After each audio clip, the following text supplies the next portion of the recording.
I want to thank Sarah and the youth for taking their time and their energy and efforts and their abilities, their spiritual gifts for doing this service today. It's such an amazing opportunity for everyone. Not only for the youth to participate, but for a couple minutes to just tell you a quick little story about my involvement with the youth, as well as what you can do to help support the youth into the moving into the future.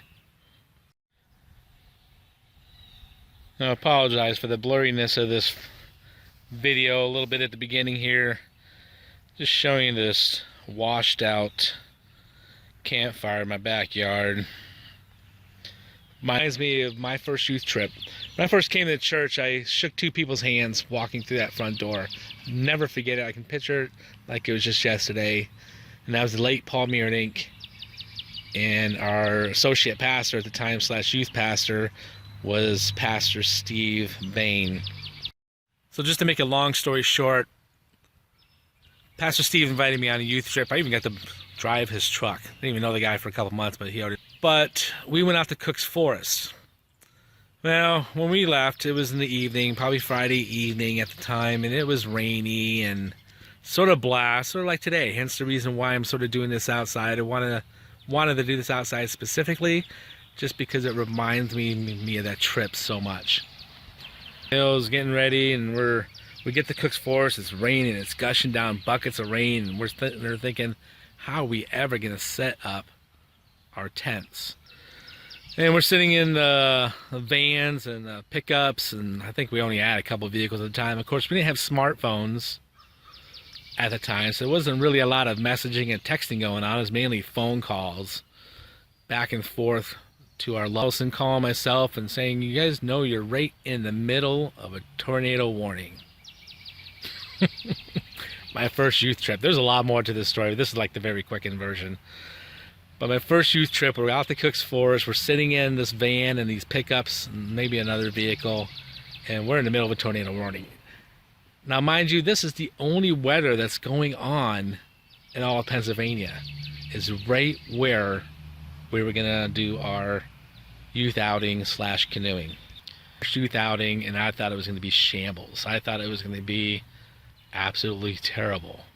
So we ended up setting up our tents, getting our bonfire going. Well, not a bonfire, but a little fire going, and next thing you know, the storms start coming back in again, because now we are officially under the tornado warnings. We're all huddled back in our vans, watching all of our stuff, our personal items, wash away.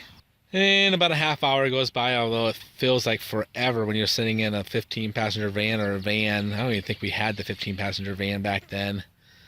But when you're sitting in a van with about 10, 12 teenagers, and the van's only designed for about 7 people, whew, smell bad within that van, but you'll have that. Anywho, about a half hour goes by, and we try wringing out our clothes and setting it back up our tents. The storm, the worst of it's behind us. And the reason I mention this, like I said, this is a very quickened version of the story, because there's a couple other things that happened on that trip that would just, something go wrong in a youth event, I think sometimes may not be a proper youth event.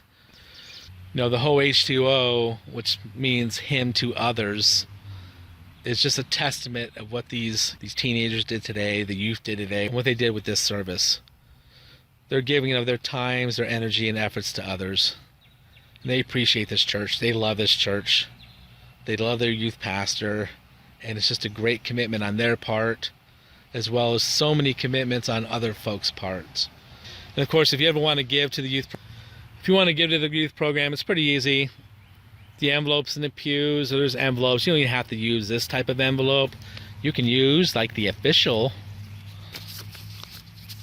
bing envelope that's all wet, because it's wet out here.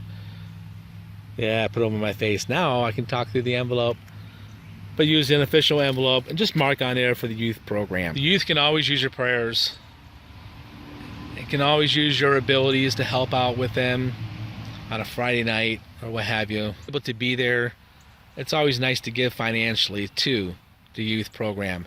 It's a great program. It's a solid program. If you get a chance, whether you do it online, you can do it online through the app, or you can send in a mail through, I'm trying to find my envelope without not looking at the screen. a regular envelope.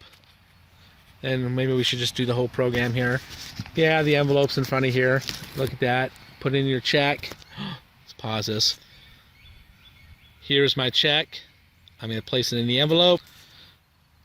Check is inside the envelope, marked for youth programming, and the address is on the outside of the envelope.